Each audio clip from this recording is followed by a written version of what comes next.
Fui convidado para pregar pela primeira vez, estou muito preocupado, desesperado. Pastor, o que eu devo fazer? Fique tranquilo, fique despreocupado, o pastor Joel está por aqui e eu tenho a solução para o seu problema.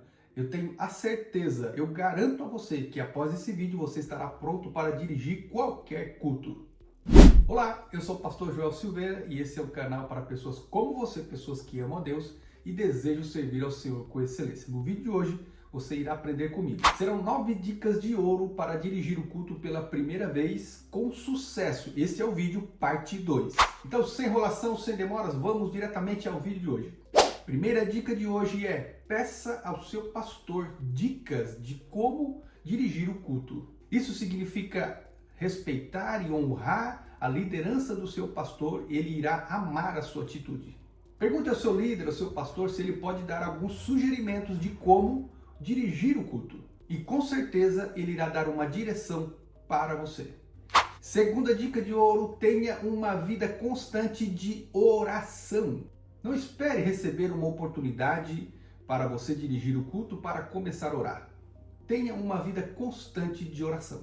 Porém, naturalmente, quando você receber a oportunidade para você dirigir o culto, você intensifica esse período de oração. Sabemos do grande poder e da grande eficácia da oração e de como a oração pode mudar o ambiente durante a direção de um culto.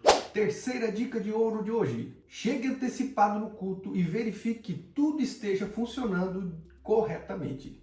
Algumas pessoas, quando recebem a oportunidade para dirigir o culto, o que você não deve fazer quando receber uma oportunidade para dirigir um culto? Muito pelo contrário, você que foi escalado deve chegar antecipado, se possível até 30 minutos antes, e verificar que tudo esteja funcionando corretamente. Deixa eu perguntar uma coisa para você. Você já está inscrito aqui no nosso canal? Caso você ainda não esteja inscrito, se inscreva. Também ative o sino das notificações de forma que você fique por dentro de tudo aquilo que nós entregamos aqui semanalmente através dos nossos vídeos. Temos muitas novidades e em breve você vai ficar por dentro de tudo. Quarta dica de ouro: faça um programa por escrito, não dependa da sua memória. Muitas pessoas, quando recebem a oportunidade para dirigir o culto, não fazem uma programação por escrita em um papel, e o que acontece? Elas pegam o microfone na mão e quando pegam o microfone, começa a olhar para a plateia, começa a olhar para o público e o que acontece? Vem o nervosismo. Junto com o nervosismo vem a preocupação e naquele momento o que acontece? Desaparece tudo da mente, a pessoa se esquece. E se não tem um programa, se não tem uma folha, você se encontrará em sérias dificuldades. E se você preparar uma folha com toda a programação pronta, ainda que a sua mente falhe, você estará com o programa pronto e pode verificar a qualquer momento. Ouça o pastor Joel, eu já tenho quase 20 anos de experiência dirigindo e pregando em cultos e muitas vezes, quando nós dependemos da nossa memória, quando mais nós precisamos dela, ela desaparece. Então não confie na sua memória, prepare uma folha, escreva toda a programação e com certeza o culto será um sucesso. Quinta dica de ouro: tenha pontualidade para iniciar o culto. Tem muitas pessoas que, percebendo a falta de muitos irmãos ainda na igreja, o que eles fazem? Esperam para iniciar o culto. Fazendo assim, acabam atrasando com toda a programação que estava preparada e reservada para o restante do culto. Então seja pontual, cumpra o horário e também finalize dentro do horário.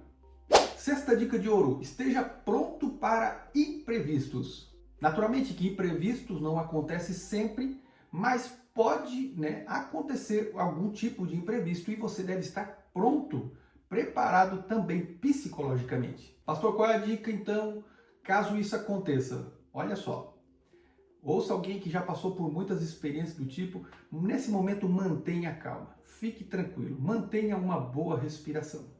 Já aconteceu comigo muitas das vezes, eu estava dirigindo o culto e também pregando. Uma vez eu estava dirigindo o culto, enquanto eu dirigia, o que aconteceu? Acabou a energia.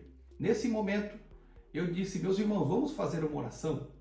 Eu tentei descontrair, acabei tentando tirar um pouco o foco das pessoas com respeito à energia que tinha acabado. Eu disse: vamos orar, vamos falar com Deus. E enquanto nós orávamos, sabe o que aconteceu? A energia, a luz voltou. Outro dia fui convidado também para ministrar na igreja de um pastor amigo meu, na cidade onde eu moro. Eu cheguei lá no meio do culto. Enquanto eu estava ministrando a palavra, o que aconteceu? Caiu a energia.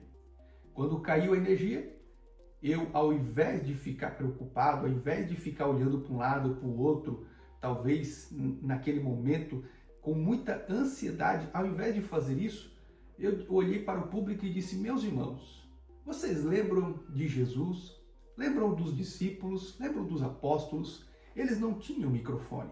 E nem por isso eles deixaram de fazer a obra de Deus, nem por isso eles deixaram de pregar. Olha só, eu usei aquele momento de forma estratégica para tirar o foco do problema, trazendo uma solução, e ao mesmo tempo continuei ministrando a palavra, e o culto foi uma grande bênção. O segredo, quando algum problema acontecer, é você manter a calma, manter uma boa respiração e deixar o Espírito Santo direcionar você. Com certeza o culto será uma grande bênção, porque Deus está no controle de tudo. Deixa eu perguntar uma coisa, talvez você já passou por uma experiência como essa, enquanto você dirigia ou enquanto você pregava em um culto e acabou a energia e você teve que continuar. Deixe a sua experiência aqui nos comentários. A sétima dica de hoje é: saiba administrar bem o tempo. Pastor, qual seria uma boa solução rápida e fácil para resolver esse tipo de problema? Uma solução para esse tipo de problema seria escolher antecipadamente as pessoas que você deseja dar a oportunidade. Converse com elas. É muito bom você fazer esse tipo de coisa e diga inclusive para a pessoa quanto tempo, em torno de quanto tempo essa pessoa vai ter para a sua oportunidade, de forma que ela não ultrapasse limites. Há muitos anos atrás eu estava na direção de um culto, a igreja estava lotada, era culto de Santa Ceia, e naquele culto seria eu o ministrante. Lembro como se fosse hoje, eu não conversei com a pessoa, eu cometi esse erro de não conversar com a pessoa de modo antecipado, dei a oportunidade para essa pessoa para dar uma saudação. Sabe o que ela fez? Ela deu uma saudação, ela louvou, ela orou e ela contou testemunhos. Foi mais de meia hora que ela ocupou do tempo. Então esse foi um dos erros que eu cometi e eu estou contando essa experiência para você, para que você não cometa o mesmo erro. Oitava dica de ouro é: trabalhe com a razão e não com a emoção. Eu já vi pessoas que, quando receberam oportunidade para dirigir o culto, sabe o que elas fizeram? Começaram a chorar. Deram lugar à emoção e não à razão. Sabe o que aconteceu? Ocupou boa parte do culto chorando, falando, ocupando o tempo de outras pessoas, e o culto foi um desastre. O segundo problema que eu encontrei aqui nessas pessoas que dão lugar para emoção e não para razão, são pessoas que começam o culto e eles, ao invés de distribuir as oportunidades, eles começam a falar e não param mais. Ou quando passam de uma pessoa para outra, ao invés de passar o microfone, ele fica falando, ocupando o tempo e assim alongando o culto e roubando oportunidade de outras pessoas. Eu já ouvi o seguinte tipo de comentário: esse é um comentário errado, essa é uma mentalidade errada e eu estou aqui para ensinar você. Tem pessoas que dizem: não, o pastor, quando ele entrega o microfone para mim, eu estou na direção, eu faço o que eu quero, não preciso seguir uma regra, eu não preciso seguir a liturgia, eu faço o que eu quero. Se você tem essa mentalidade, você está completamente enganado. Lembre-se de uma coisa: o dirigente ele foi convidado para dirigir, ou seja, distribuir as oportunidades, e não para pregar, não para cantar, não para contar testemunho, mas para distribuir oportunidades. Lembre-se, trabalhe com a razão e não com a emoção. Deixa eu perguntar uma coisa: você já teve essa triste experiência de ver alguém talvez dirigir o culto dessa maneira? Ou você mesmo já dirigiu o culto assim? Escreva aqui embaixo nos comentários, eu quero ler, quero ter o prazer de ler os seus comentários. Nona e última dica de ouro de hoje: priorize o tempo da palavra. É isso mesmo, priorize o tempo da palavra final. Não deixe que nada e nem ninguém roube o tempo que deve ser essencial para a palavra final. Por exemplo, se você estiver dirigindo um culto e você perceber que O tempo já acabou. Ao invés de você tentar agradar a todo mundo, passe para a palavra. Deixe o momento da palavra ser usado para ministrar a palavra. Não permita que oportunidades roubem um tempo tão precioso que é da palavra de Deus. Se você seguir as 9 dicas de hoje, esse aqui, lembrando que é o vídeo parte 2. Se você seguir as orientações destes 2 vídeos que eu passei para você, com certeza o seu pastor, o seu líder, ele vai ficar com o coração grande, ele vai ficar com os olhos brilhando, porque você dirigiu um culto com excelência e o culto foi um sucesso. Que Deus abençoe a sua vida, um forte abraço a todos e nós nos vemos no próximo vídeo.